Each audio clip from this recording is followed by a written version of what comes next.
Ano ang masamang balita, mabuting balita sa pagbabahagi ng Ebanghelyo? Maraming bagay sa buhay ang may kaakibat na mabuting balita at masamang balita. Ang buong katotohanan ay karaniwang matatagpuan sa kombinasyon ng dalawa. Ang pagbibigay diin sa isang panig sa pagbubukod ng isa ay hindi ang buong katotohanan.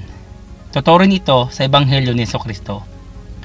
Ang masamang balita sa espiritual na pagsasalita ay lahat tayo ay makasalanan na karapat-dapat sa impyerno para sa ating kasalanan laban sa isang banal na Diyos.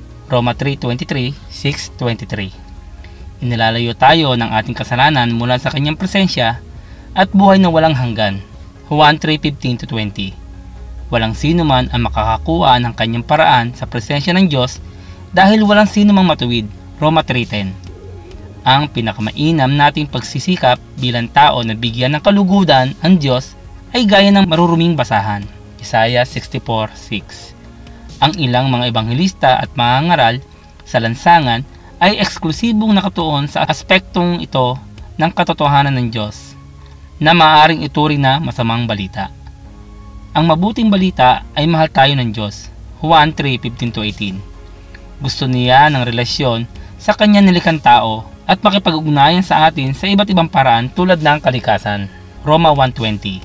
Biblia, 2 Timoteo 3:16 at pagdating ni Jesus sa anyong tao upang manirahan kasama natin. Juan 1:14. Mahal tayo ng Diyos. Gusto niya tayong pagpalain.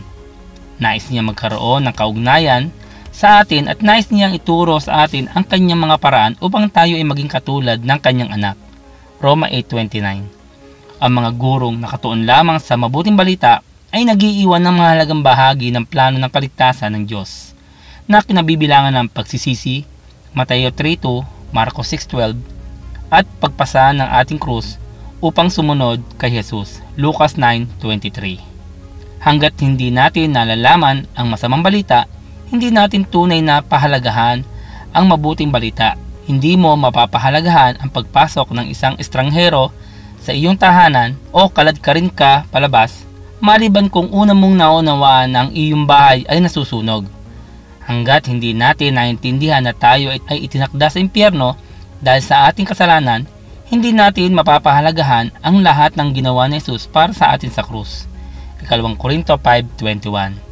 Kung hindi natin mapagtatanto kung gaano tayo may kawalang pag-asa, hindi natin makikilala ang dakilang pag-asa na iniaalok ni Jesus. Hebreo 6:19. Ang pinakamabuting paraan ay iharap ang tinatawag ni Apostol Pablo na buong layunin ng Diyos, Gawa 20:27. Kasama sa buong layunin ng Diyos, ang masamang balita tungkol sa ating natural na kalagayan at ang mabuting balita tungkol sa plano ng Diyos na tubusin tayo. Hindi kailanman inalis ni Jesus ang alinman sa mga ito nang magdala siya sa lupa ng kapayapaan sa mga taong kinalulugdan niya.